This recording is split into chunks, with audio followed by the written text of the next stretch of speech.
Hello, and welcome back to LBG Reviews. Please be sure to like and subscribe because it would help me out a lot. Now, I'm going to keep this one brief. My aunt and my grandfather just left to go get some documents notarized. And I'm not sure how long that'll take, so I need to record this quickly.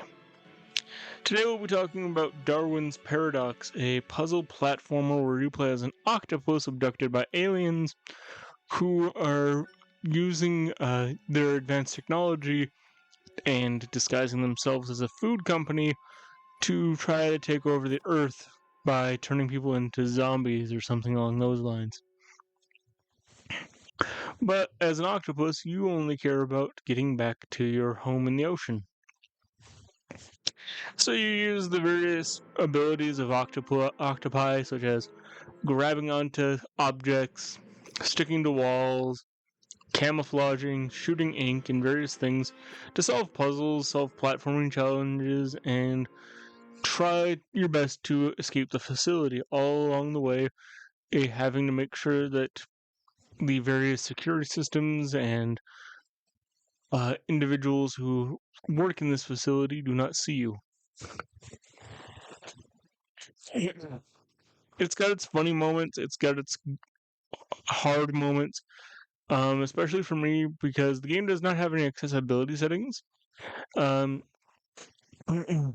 and for anybody that doesn't know, I have a condition known, or I have a condition known as aphantasia, which basically means if I were to tell you close your eyes and visualize an apple, some of you might be able to visualize a beautiful red, green, yellow, whatever color apple you want. You're able to rotate it in your mind. You're able to visualize the texture, the taste, the smell of the apple. Some of you might be able to only visualize an outline of that apple. Others might only be able to describe an apple. They cannot actually visualize an apple. When they close their eyes to visualize, they see nothing.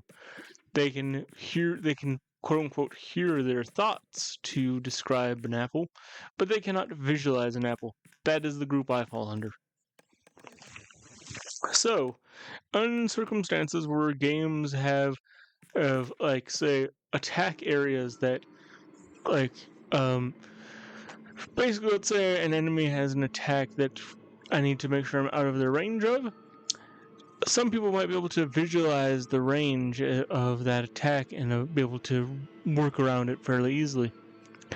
Not me. As soon as the visualization of where the attack is goes away, I'm like, am I out of range? I don't know if I'm out of range.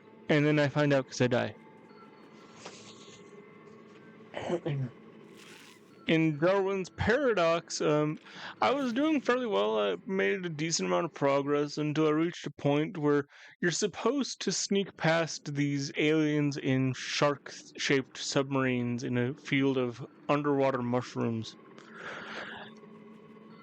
Normally, you're supposed to, because the mushrooms will retract into the ground and then the dude in the shark submarine will notice and attack you. You're supposed to pay attention to where his sonar range is and work around that without provoking the retraction of the mushrooms too much to sneak around and get through this section. Because of my aphantasia, I struggle with that. I have not picked up the game since like last week or a little before that. Because I just could not get past that section and it was making me mad. But beyond that, I really enjoyed the earlier parts of the game. I love the art style, I love the music. The lack of accessibility settings is kind of a problem. I wish there was an accessibility setting to basically like have in the section I'm talking about. I wish that there was an accessibility setting to basically permanently have a circle on screen to let you know, hey, here's the range. Like, if you go right here, you're out of his range. You're good. You don't need to dive into the mushrooms yet. Things like that. I wish that that was an option. And then I also wish that there was more like I guess I wish that there was more overall visual aids for like, can a person see you? Like sometimes there are good visual aids like if you're in a dark area, you can see the cone that they see through. But in like lighter areas, you can't really tell as well apart from paying attention to sounds and some visual cues. And due to my limited vision, that can be hard at times. There was a segment where I had to sneak through an entire area filled with dudes that wanted to kick back my cart if they saw it moving suspiciously. And basically, I struggled through that section because I could not really tell who was seeing me, who wasn't. It was rough. And otherwise, I really enjoyed Darwin's Paradox. Great game.